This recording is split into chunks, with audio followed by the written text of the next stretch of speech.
mechanism of food digestion. So basically, how the food passes through different stages to ultimately reach to the cells is what we are going to discuss in this video. So there are basically 5 steps involved in the complete mechanism of food digestion.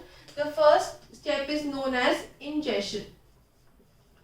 So ingestion refers to the process in which the food is usually the food that we intake through the mouth. So the first step is the intake of the food, which is known as ingestion.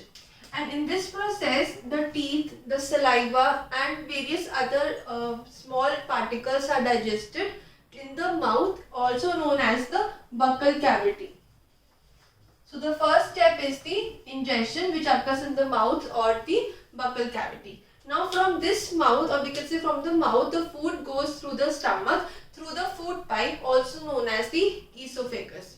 In the mouth, there is presence of salivary glands or the saliva, which actually digest the food or make it in a semi-solid form, which is known as bolus. Now when the food actually reaches from the food pipe or the esophagus to the stomach, that is the place where the digestion actually starts. So the second step after ingestion is the process of digestion. So digestion starts from the stomach. All the food, or we can say the food, is actually made into an acidic medium, or the food is present in an acidic medium where it is break down into smaller components, and all these smaller components are then absorbed. Now when there is digestion, it is actually known as the breakdown of the food. Breakdown of the food. In the case of ingestion, there was only intake of food. Digestion is actually the breakdown of food. Then after the breakdown of food, the food is now broken down into smaller particles. There is actually absorption.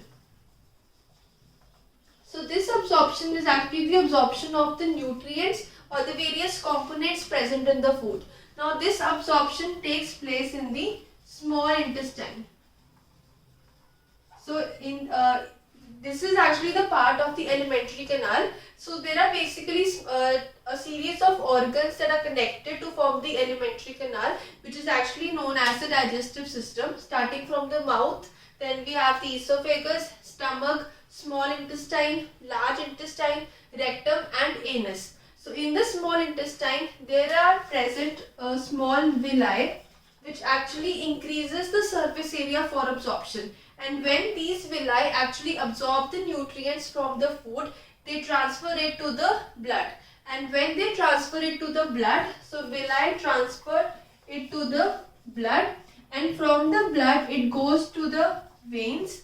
From the veins it goes to the heart, and from the heart it actually pumps in different parts of the body.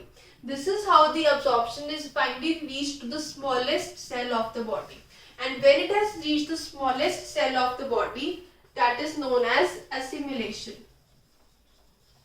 So that cell actually requires the energy to do different activities like respiration, taking in food, nutrition, or even exchange of gases. So for that particular process, cell require energy, and that energy the cell gets from the food, which is actually reached till here from the blood.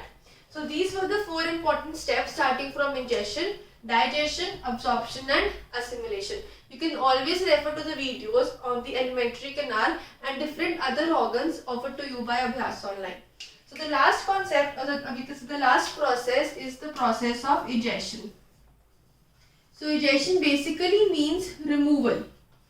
So when the unwanted or the undigested food is left, it is actually to be excreted from the human body, because it is unwanted. We cannot use them, or we can say all the nutrients from the food has been absorbed. Now it is actually the leftover and has to be excreted. So that excretion, or we can say from the small intestine, because villi was present in the small intestine, from the small intestine food goes through the large intestine, which through the process of peristaltic movement. Now this is the movement which actually transfers the food from the small intestine to the large intestine. And in the large intestine, there is a organ known as rectum, where the complete collection of the unwanted waste is actually collected, and from the rectum it finally goes to the anus, from where the waste product is excreted. This is the complete mechanism of how the food is digested and finally absorbed, and ultimately it is excreted from the human body. So this was the concept on the mechanism of food digestion, which is actually takes place in 5 different steps, starting from the intake of food known as ingestion. Then there is digestion starting in the stomach, or we can say from the buccal cavity digestion starts, but ultimately it is the stomach where the breakdown of the food actually starts. Then absorption takes place in the small intestine. Assimilation is the absorption of the nutrients or the energy from the cell into the cell when the cell requires different energy. That is referred to as assimilation. And the last is known as the egestion.